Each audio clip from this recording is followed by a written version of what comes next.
The shadow in the sky, the unseen, B-2 spirit. High above Yemen's windswept deserts, a black-winged ghost cruised silently through the stratosphere. It was the B-2 Spirit, America's most advanced stealth bomber, designed to evade detection, penetrate deep into hostile territory, and deliver devastation with surgical precision. With no vertical stabilizers, coated in radar-absorbent material, and built to scatter enemy signals, it was virtually invisible to conventional radar systems. Even its engine exhaust was masked to avoid infrared tracking. On this mission, the stakes were high. The target, a deeply fortified Houthi weapons depot, hidden inside a mountain range believed to house Iranian-supplied long-range missiles and drone command centers. This wasn't just a strike, it was a message to Tehran and its proxies. We can reach you anytime, anywhere. At the controls were two veteran pilots, call signs Ghost 1 and Ghost 2. Inside the eerily quiet cockpit, they were surrounded by classified tech, multispectral sensors, digital maps, and threat tracking systems constantly scanning the region.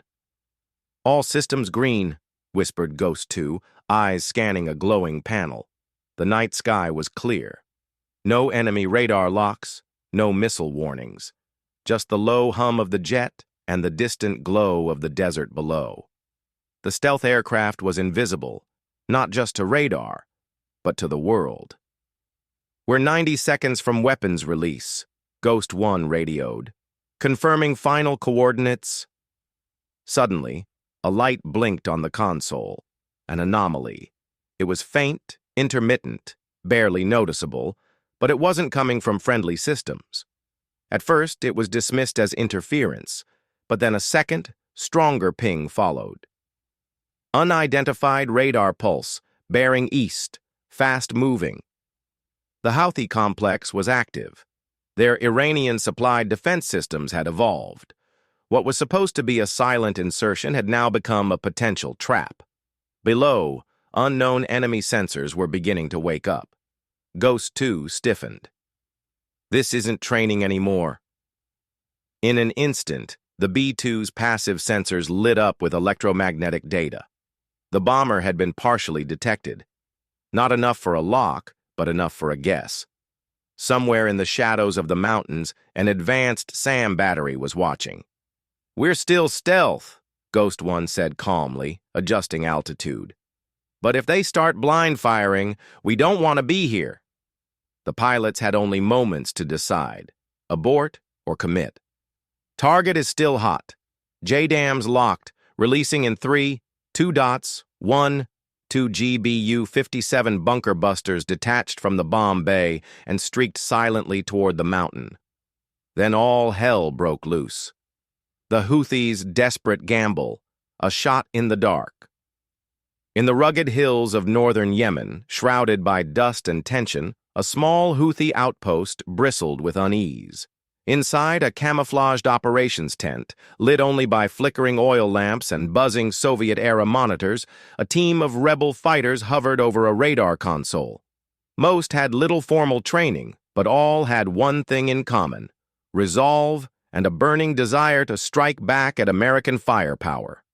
Suddenly, a faint anomaly pulsed on the ancient green screen. It was subtle, barely a whisper, a flicker in the static. "Unknown contact. Altitude, high. Speed, steady," muttered the radar tech, his voice wavering. The senior Houthi commander leaned over his shoulder, eyes narrowing beneath a keffiyeh soaked in sweat. His training came from Tehran, his weapons, a deadly mix of Iranian smuggling and Cold War leftovers. "It's not a drone," he hissed. "Too fast, too smooth." A deadly decision followed, one driven by instinct, pride, and a desperate desire to show the world that Yemen's rebels could challenge even the most elite Western forces. "Engage! Fire now!"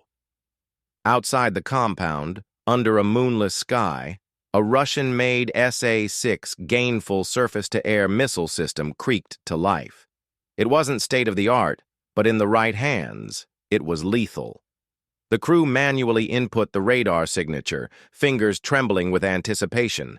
With a blast of fire and thunder, the SA-6 shot into the night sky, trailing a long white tail like a vengeful spear.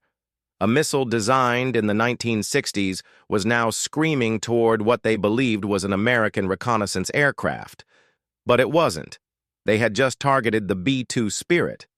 Flying at 50,000 feet, nearly invisible to radar thanks to its radar-absorbing skin and fluid, alien-like design, the B-2 was more ghost than aircraft. It had slipped through enemy airspace undetected until now. Inside the cockpit, codenamed Ghost 1 and Ghost 2, the seasoned U.S. Air Force crew remained calm until a warning light blinked red. "Incoming! SAM launch! Radar lock confirmed!" Ghost 1 gritted his teeth. "Houthi SA-6! Old, but not stupid. They caught a piece of us." Ghost 2 reacted instantly, deploying flares and jamming countermeasures. The aircraft banked hard, using advanced terrain-following radar to dive low along the rugged Yemeni mountain range, weaving through valleys like a shadow chased by death. The B-2's radar cross-section, smaller than a seagull's, dropped completely off enemy screens, but the SA-6 kept climbing, hunting a phantom. On the ground, Houthi fighters stared up, some hopeful, others in awe. They expected fireworks. They waited for debris, a flaming wreck, a victory. Instead, the sky swallowed their missile whole. No impact, no explosion, just silence. Their radar went blank. They had revealed their position. They had fired their shot. And now, they had awoken the wrath of the most advanced military on Earth. "Missile launch! Missile launch!" The heart-stopping moment. A sudden, piercing alarm shattered the calm inside the B-2 Spirit's cockpit. Red lights flashed across the control panel. A synthetic voice echoed through the flight deck. "Incoming threat! Surface-to-air missile detected! Missile launch! Missile launch!" Ghost 2 shouted, instinctively tightening his harness as his eyes locked on the threat indicator. Ghost 1's fingers danced across the console, switching systems to evasive mode as both pilots scanned their radar. On the digital threat display, a sharp red icon marked the path of the hostile missile, an SA-6 Gainful, launched from a hidden mobile platform deep in Houthi-controlled territory. It was racing toward them at Mach 2.5, designed decades ago to bring down enemy aircraft and now heading for one of America's most advanced bombers. For a moment, the cockpit fell into eerie silence, except for the sound of oxygen flow and the rhythmic beep of the missile tracker. This was the moment every stealth pilot trained for, but prayed would never come. "Evasive maneuver now!" Ghost 1 barked, banking the massive aircraft into a sharp roll, angling away from the approaching threat. In any conventional bomber, this would have been a death sentence, but the B-2 wasn't conventional. As the missile screamed toward its target, something strange began to happen. The radar signal feeding guidance to the SA-6 began to flicker. Its lock-on tone faded. It hesitated, then veered. From inside the bomber, Ghost 2 stared at the instruments. "It's off! It's veering off!" The pilots held their breath. Seconds later, a distant flash bloomed in the desert below. A white-hot explosion lighting up the dunes far from the bomber's path. The missile had lost lock. It had simply missed. Ghost 1 exhaled slowly, sweat beading at his temple. "We're still flying," he muttered. "How the hell did we not get hit?" The reply from Mission Control crackled in through encrypted comms. "That's stealth in action. You disappeared." In truth, it wasn't just stealth. It was science, design, and decades of innovation. The B-2's skin was made of radar-absorbent material that scattered enemy signals. Its curved, blade-like shape gave radar systems almost nothing to reflect. Its engines were buried deep inside, hidden from infrared sensors. Even its exhaust was cooled and dispersed to avoid heat-seeking missiles. The missile, relying on radar lock and infrared tracking, had been defeated before it even saw the bomber. To the Houthis on the ground, the launch had looked successful, but moments later they realized the truth. They had fired at a shadow, at a ghost. One of their few precious long-range missiles, gone. No fireball, no falling wreckage, no proof the American bomber had ever been there. And above, in the sky, the B-2 silently resumed its mission, untouched, invisible, and very much alive. The revenge of the stealth bomber. Now it's our turn. Deep expansion. Silhouetted against the star-lit sky, the B-2 Spirit bomber banked slightly as it initiated its attack run. Inside the cockpit, the mood had shifted. No longer just a mission, this was payback. Moments earlier, the crew had narrowly evaded a surface-to-air missile strike, a rare threat for a stealth platform, and now it was time to send a message. "Target confirmed," Ghost 1 called out, his voice low but firm, eyes locked on the digital targeting systems. Below, through layers of advanced optics, the once-hidden Houthi missile battery now glowed red with infrared heat signatures. Ghost 2 toggled the payload release system. Arming 2 GBU-31s, GPS coordinates locked, target grid square Delta 37, impact ETA 12 seconds from drop. In one synchronized motion, the B-2's bomb bay doors opened, a smooth, almost silent movement, and then gravity took over. Two 2,000-pound JDAMs fell into the void. No sound, no smoke. Just two steel giants guided silently by satellite navigation, plunging through the night like judgment itself. Then, time stopped. At ground level, HouthiRebels had no idea what was coming. The faint humming in the air was their only warning, but by the time they looked up, it was already too late. Boom! The desert night was torn apart. Twin shock waves ripped through the mountain valley, sending fireballs and debris hundreds of feet into the sky. The strike was surgical, perfectly timed, perfectly placed. The missile site was gone, vaporized. The launchers, the radar array, the command tent, all reduced to a crater. It wasn't just destruction, it was total obliteration. From high above, Ghost 2 watched the scene unfold on the infrared screen. Direct hit. Zero movement, site neutralized. But just as they turned to exit the airspace, something unexpected happened. A second heat bloom appeared, far beneath the rubble. The strike had pierced the surface, but it had also cracked open a deeper buried structure, an underground weapons depot or command bunker. Flames erupted from a hidden tunnel entrance. Secondary explosions began, smaller at first, then growing, as ammunition and fuel stores ignited. What was supposed to be a quick retaliation strike had now become a strategic earthquake. And then, one final surprise. A hidden launch platform, previously undetected, began to rise from the earth, smoke hissing from hydraulic vents. The Houthis hadn't just built a missile site. They'd constructed a fortress, disguised and protected beneath rock, shielded by Iranian engineering and camouflaged from even the most advanced satellites. Back in the cockpit, Ghost 1 gritted his teeth. "Looks like the nest was deeper than we thought." This wasn't just a successful hit. This was a signal. The battlefield had changed, and now even the B-2 wasn't untouchable. The aftermath. A humiliating blunder exposed. Expanded version. As the smoke cleared over the Yemeni mountains, U.S. surveillance assets sprang into action. MQ-9 Reaper drones, orbiting high above, zoomed their high-definition cameras onto the smoldering wreckage of the Houthi missile site. Thermal imagery scanned for survivors, secondary heat signatures, or anything unexpected. What they found stunned intelligence analysts. Amid the twisted steel and blackened rubble were the unmistakable remains of a Russian-made SA-6 missile launcher. But it wasn't just any export model.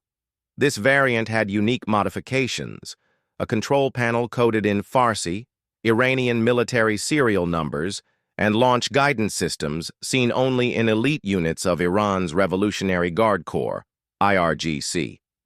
This missile platform was never supposed to be in Yemen. It was part of a covert Iranian shipment, smuggled in defiance of United Nations Security Council resolutions, which banned the transfer of advanced weaponry to non-state actors in the region. The launcher had likely arrived via cargo ship through the port of Al-Hudaydah, hidden beneath crates marked as agricultural equipment. Iranian operatives had trained Houthi crews to deploy and maintain the system, and now it was charred wreckage, on full display. The blunder was humiliating for the Houthis. Not only had their surprise attack failed spectacularly, but the evidence of their secret weapons cache had been captured on drone footage and swiftly analyzed by CENTCOM.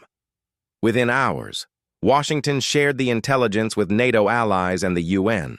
Satellite images, drone footage, and intercepted communications were compiled into a dossier, proof that Iran was flagrantly violating international arms embargoes. The repercussions were swift. Global media outlets broke the story. Iranian missiles used in failed Houthi strike caught red-handed. The UN Security Council convened an emergency session, with Western diplomats citing clear and undeniable evidence of Iranian escalation. Iran, caught in the act, denied involvement, but their denial rang hollow. Back in Tehran, hardliners scrambled to erase digital footprints. But it was too late. The strike hadn't just neutralized a missile site, it had blown the lid off a global scandal. And for the United States, the message was clear. Not only could it eliminate threats in the region, it could also expose the puppet masters behind them. The aftermath. A humiliating blunder exposed, deeply expanded. The missile platform that had just attempted to down a US B-2 Spirit bomber wasn't supposed to be in Yemen.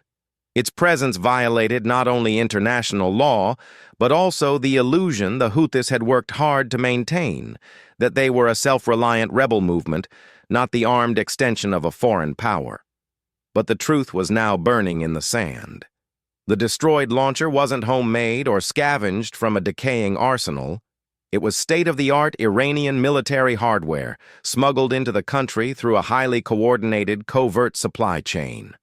According to U.S. and Allied intelligence, the system likely entered via the port of Al-Hudaydah, Yemen's strategic maritime choke point. Hidden in cargo containers labeled farm irrigation pumps and mechanical spare parts, the launcher was transferred by night, under heavy guard, to a remote mountain range. There, deep within a hardened underground shelter, Iranian IRGC officers, disguised as engineers, trained elite Houthi units on radar operations, missile calibration, and evasion tactics. The plan was to keep the system hidden until the perfect moment arrived to deal a crippling blow to U.S. or Allied aircraft. But they had underestimated two things: the stealth of the B-2 Spirit and the reach of American eyes in the sky. In the hours following the failed strike, U.S. MQ-9 Reaper drones, high-altitude surveillance planes, and satellites painted a full picture of the strike zone. The imagery was devastating for the Houthis. The site wasn't just hit, it was surgically dismantled. The B-2's JDAMs had collapsed a key portion of the tunnel network, incinerated the launch pad, and fragmented the missile debris over a 2-square-mile radius. And then came the most damning find: pieces of missile hardware bearing Iranian manufacturer markings, including QR codes, serial tags in Farsi, and component layouts matching known Iranian SA-6 upgrades. U.S. CENTCOM immediately compiled the findings into a classified intel brief, which included drone footage of the missile launch and the retaliatory strike, infrared imaging showing heat signatures of post-strike tunnel activity, transcripts of intercepted Houthi communications in panic mode, satellite photos, tracing the likely smuggling route from Iran to Yemen, forensic breakdowns of missile debris linking it directly to Iranian factories. By sunrise, the evidence was already in the hands of U.S. allies and international regulators. Within 48 hours, Washington presented the intelligence to the UN Security Council, calling the incident an unambiguous breach of international arms embargoes. The diplomatic response was fierce. News headlines around the world lit up. Iranian missile platform destroyed in Yemen, U.S. releases proof. Covert weapons trail exposes Tehran's deep role in Yemen conflict. Houthis caught with banned missile system. Global condemnation mounts. In diplomatic circles, pressure on Iran intensified. European nations that had previously taken a softer stance suddenly found themselves in an awkward position. The evidence was too hard to deny, too public to ignore. Iran, of course, denied everything. A spokesperson from Tehran called the claims fabricated propaganda and accused the U.S. of warmongering. But privately, panic spread within the regime. Iranian cyber units were tasked with scrubbing digital communications between Quds Force officers and Houthi contacts. Phone records were erased. Shipping logs at Al-Hudaydah were altered or destroyed.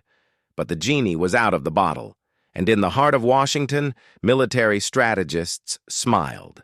Because this wasn't just a successful airstrike, it was a multi-layered strategic victory.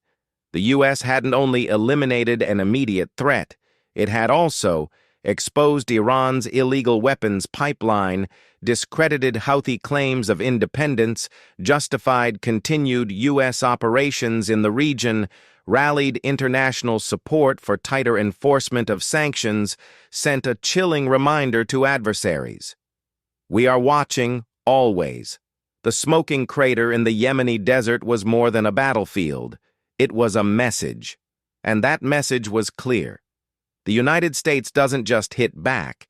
It uncovers, dismantles, and exposes the shadow networks that fuel instability. The Houthis had fired a missile into the dark. But what they hit in return was a global spotlight. Final thought. What would you have done? Now take a moment. Close your eyes and put yourself in that cockpit. You're flying thousands of feet above enemy terrain in a jet worth over $2 billion with stealth shielding you. But one mistake could turn that advantage into a death sentence. Then suddenly, alarms. A missile launch. Every light on your dashboard screaming, "This is it." You have mere seconds. The margin for error, 0. Do you trust your training? Do you trust the tech? Do you evade, engage, or retaliate? That split-second decision could define not just your survival, but international headlines, foreign policy, and perhaps even global stability. For those who've served or who've watched decades of conflict unfold on screen or in real life, Vietnam, Beirut, Desert Storm, Fallujah, this scenario isn't just fiction, it's muscle memory, it's a gut check. These moments are about more than firepower. They're about discipline, leadership under fire, and understanding that every action carries a consequence far beyond the battlefield. So we ask you directly, if you were in that cockpit, what would you have done? Would you have played it safe, struck back harder, radioed for confirmation, or taken the shot and dealt with the fallout later? Your opinion matters, especially if you've worn the uniform or lived through the ripple effects of decisions made half a world away. Drop your thoughts in the comments. Your experience could teach the next generation what textbooks can't. This story was crafted not for shock value, but for clarity, for those who understand that real conflict is never simple, and real decisions are never easy. Like this video if you believe in telling military history with truth and respect. Subscribe if you want more stories that treat global events with the depth they deserve. Share this if you know someone who understands the weight of command, because history doesn't repeat, it warns, and voices like yours keep those warnings from being forgotten.